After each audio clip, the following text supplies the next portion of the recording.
Assalamualaikum, hello everyone. For today's video, I'm going to share with you how to make fatta in yogurt sauce.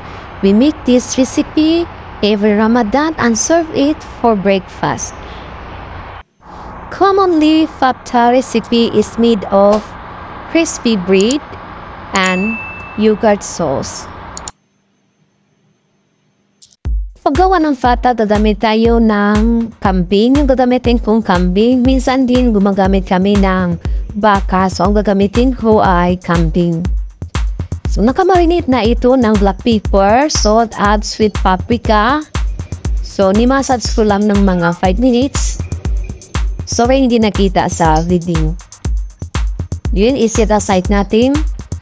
So, gagamit tayo ng 4 na pirasong onion. Kailangan kasi mas marami yung onion, mas masarap.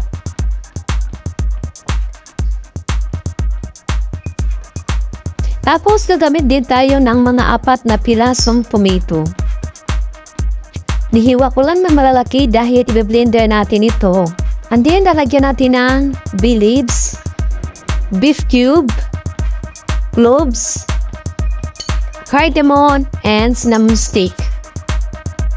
Na-blender ko na ang tomato. Ready na siya. Gagamit din tayo ng garlic. Ginawa ko ng minced garlic ang ating garlic. Painitan muna natin ang ating kaldero bago natin lagyan ng mantika. Then maglalagay tayo ng mantika. Yung gagamitin ko ay olive oil. Konti lang yung ilagay ng mantika. Pag mainit na ating mantika, so maglalagay tayo ng 2 cardamom, cinnamon stick, bay leaves, at 2 cloves. And then, haluin natin. Tapos, ilalagay na natin ang ating onion.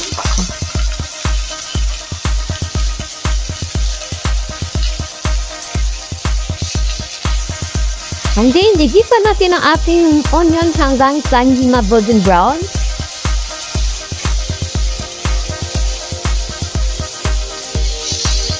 And then, lalagay na natin ang ating minced garlic.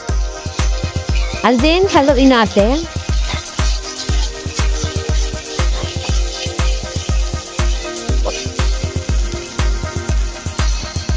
Tapos, ilalagay na natin ang ating blender na tomato. And then, i-mix natin.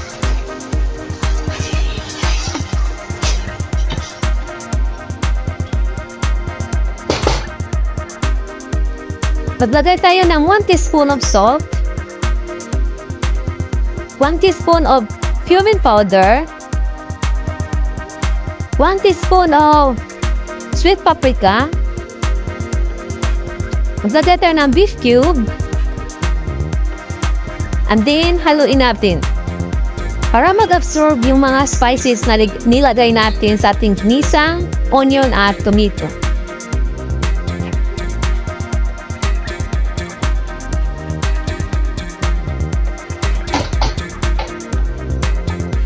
Then, maglagay tayo ng 1/4 teaspoon of black pepper.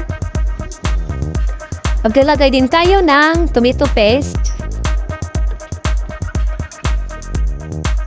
And then, imimix natin ulit.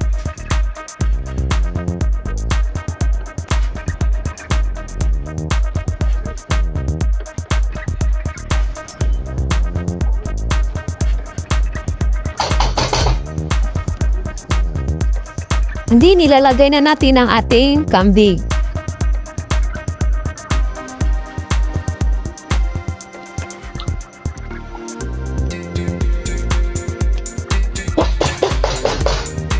So, takpan natin.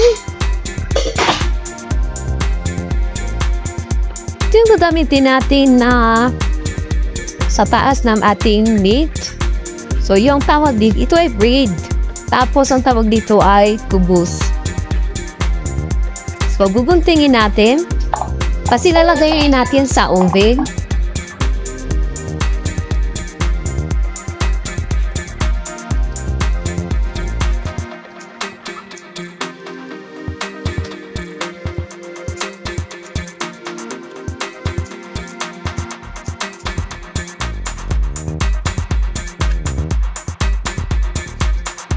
I-check na natin ang ating fata.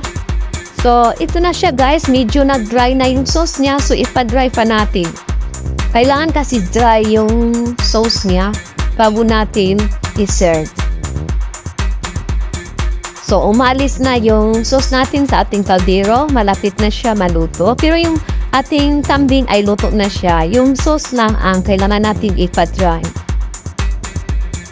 Tikba natin. Masarap siya guys. Sobrang sarap. Yung sauce niya ang sobrang sarap. So, apan natin ulit. Apan natin ulit guys para mag-dry. Sobra yung ating sauce. Tama. 10 minutes. So, yung nilagay natin na bread sa ating oven. So, luto na siya. Crispy na siya. So, i-sit aside muna natin. So, gagawin na natin ang ating sauce habang hinintay pa natin na maluto ang ating fabta. So, fresh yogurt na gagamitin ko. Almaray brand. So, i-hopin natin.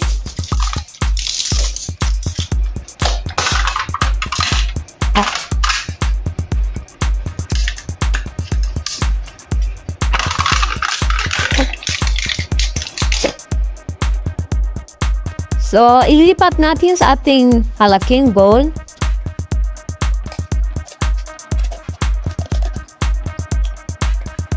So, i-mix muna natin.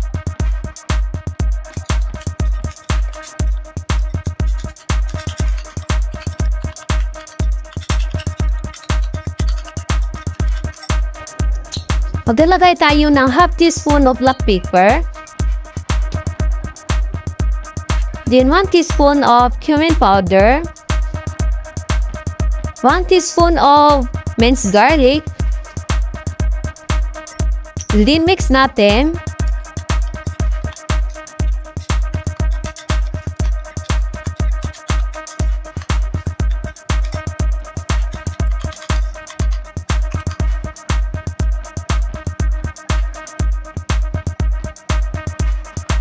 Maglalagay tayo ng half teaspoon of salt.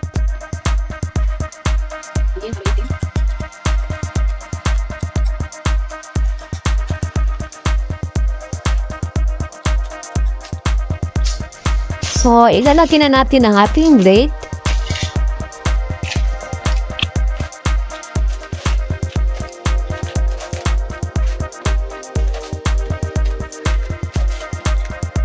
Then, ilalagay natin ang sauce.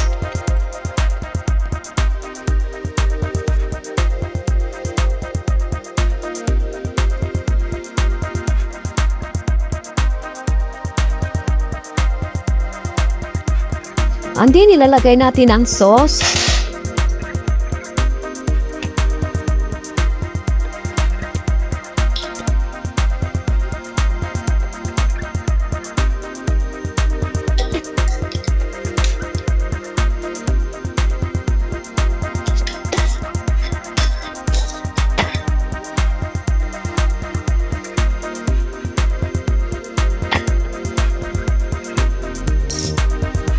Tapos, ilagay natin ang kambing sa taas.